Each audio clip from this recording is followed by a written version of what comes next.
আসসালামু আলাইকুম। একটি সিলিং ফ্যান এক মাসে কত টাকার বিদ্যুৎ খরচ করে আজকে তা দেখাবো।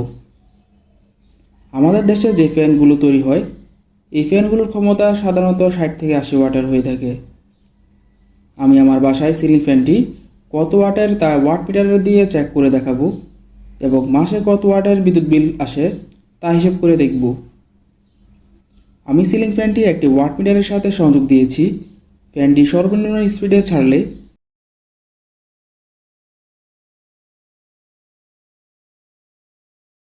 দেখা যাচ্ছে 21 ওয়াটের বিদ্যুৎ খরচ করছে।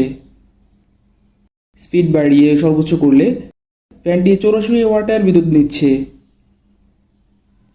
এতে বোঝা যায় স্পিড কম বেশি করলে বিদ্যুৎ খরচ কম বেশি হয়ে থাকে।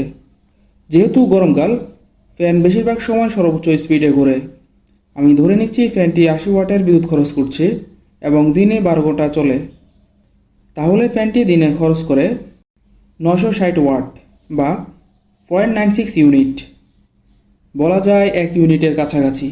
এখন বিদ্যুতের প্রতি ইউনিটের দাম কত হবে তা আপনার ব্যবহারের ইউনিটের দাম দেখে হিসাব করতে হবে, কারণ ইউনিটের দাম স্থির নয়, ধাপ অনুযায়ী ভিন্ন ভিন্ন রেট হয়। আমি প্রতি ইউনিটের দাম 8 টাকা 92 পয়সা হিসাব করছি। আপনারা আপনাদের ইউনিটের ধাপের রেট দেখে হিসাব করতে পারেন। তাহলে একদিনে বিদ্যুৎ খরচ 7 টাকা 70 পয়সা। এক মাস অর্থাৎ 30 দিনে বিদ্যুৎ বিল হবে 231 টাকা। তবে এই টাকার পরিমাণ কিছুটা কমবে যদি ফ্যান আস্তে চালু রাখেন, কারণ রেগুলেটরের মাধ্যমে ফ্যান আস্তে ঘোরালে বিদ্যুৎ খরচও কম হবে। এখন কী পরিমাণ কম হবে তা নির্ভর করবে কত সময় বা কী পরিমাণ আস্তে চালাচ্ছেন তার উপর। ভিডিওটি সম্পর্কে আপনার কোনো মতামত থাকলে কমেন্টসে জানাবেন। সেই সাথে চ্যানেলটি লাইক সাবস্ক্রাইব করে দিবেন।